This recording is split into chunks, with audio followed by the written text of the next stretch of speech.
बातमी बघूया। बातमी आहे ठाकरेंच्या मातोश्रीवरच्या ड्रोनच्या संदर्भातली। कारण उद्धव ठाकरे यांच्या मातोश्री निवासस्थानी ड्रोनच्या घिरट्या घालताना बघायला मिळालंय। मातोश्रीच्या बाहेर ड्रोन दिसल्यामुळे ठाकरेंवरती ड्रोनच्या माध्यमातून कोणी नजर ठेवत नाहीये ना, अशी शंका निर्माण झाली आणि यानंतर प्रशासनाची धावपळ सुरू झाली। एबीपी माझाने ही बातमी लावून धरल्याच्या नंतर अखेर प्रशासनाला जाग आली आहे। एबीपी माझाच्या बातमीनंतर अखेर पोलिसांनी या ड्रोनच्या घिरट्यांबद्दल खुलासा केलाय। पॉड टॅक्सीसाठी एमएमआरडीए कडून सर्वेक्षणासाठी ड्रोनचा वापर करण्यात आला, असं पोलिसांनी स्पष्ट केलं। ड्रोन सर्वेक्षणासाठी पोलिसांकडून एमएमआरडीएने परवानगी घेतलेली होती, असं देखील स्पष्ट करण्यात आलंय आणि यानंतर सगळ्यांनी सुटकेचा श्वास घेतलाय।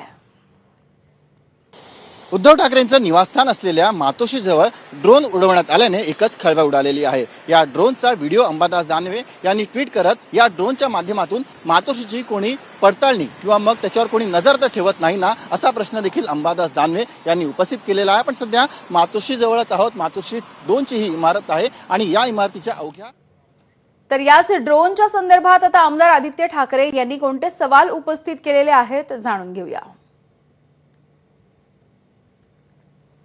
कोणत्या सर्वेक्षणामुळे घरांमध्ये डोकावण्याची आणि दिसल्यावरती किंवा पकडल्यावरती लगेच दूर जाण्याची परवानगी मिळते? ड्रोनच्या सर्वेक्षणाबाबत आधीच रहिवाशांना का कळवलं गेलं नाही? एमएमआरडीए फक्त संपूर्ण बीकेसीसाठी आमच्या घराची देखरेख करतेय का? एमएमआरडीएने जमिनीवरती उतरून त्यांच्या कामावरती लक्ष केंद्रित करावं,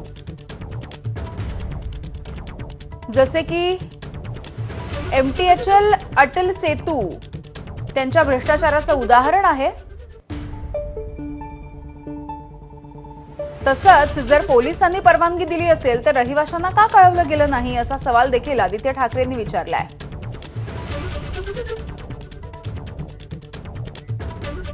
दरम्यान या ड्रोनच्या घिरट्यांवरून सध्या आरोप प्रत्यारोप सुरू झालेले आहेत। असेल की वो इकडे ऑलरेडी साहेबांना Y+Z सिक्युरिटी आहेत आणि हे सर्व असताना पण देखील त्याची पूर्वकल्पना तरी द्यायला पाहिजे होती। आणि हा संपूर्ण भाग तुम्ही बघता कलेक्टर ऑफिस आहे, शासकीय आहे, ही परवानगी जशी लोकांना तुम्ही विचारता तसं ते कायदेशीर एमएमआरडीचं असलं तरी देखील त्यांची जबाबदारी आहे ना, की रहिवाशांची प्रायव्हसी आहे त्यांच्या बाबतीत त्यांनाही विचारलं पाहिजे, त्यांनाही विश्वासात घ्यायला पाहिजे। दुर्दैवी आहे याची आम्ही अधिकची माहिती आता घेऊ। त्याच्यामुळे मला वाटतंय ना, उत्तरच नको प्रश्नाचं, त्यांना सहानुभूती संशय मला आम्हाला कसे दबाव वाटताय, आमच्यावर पाळत ठेवताय, उलट रणीचा नाव नका ठेवू ना, मैदानात या लढा जिद्द होत असते। परंतु यांचा विश्वास त्या ठिकाणी सहानुभूती नॅरेटिव्ह आणि त्या ठिकाणी भावनिक वातावरण करून आता आम्हाला काय हातात लागेल असा भ्रम आहे। परंतु लोकसभेचा भ्रम या ठिकाणी विधानसभेच्या लोकांनी त्या ठिकाणी माफीमोल केला।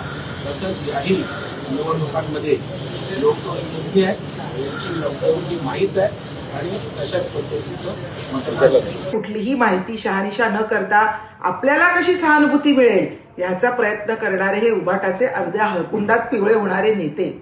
त्यांना मी एवढंच सांगू इच्छिते की उद्योगपतीच्या घराखाली जिलेटिनच्या कांड्या ठेवणारं हे सरकार नाहीये, तर सर्वसामान्यांना सुरक्षा पुरवणारं हे सरकार आहे। अगदी विरोधक असले तरी देखील त्यांच्या सुरक्षेची जिम्मेदारी ही शेवटी राज्य सरकारवरच आहे। म्हणूनच मातोश्रीला देखील सुरक्षा पुरवलेली आहे। तेव्हा काळजी करू नये आणि उगीच सहानुभूती मिळवण्याचे हे असे हास्यास्पद प्रयत्न करू नये। पुढची बातमी बघू।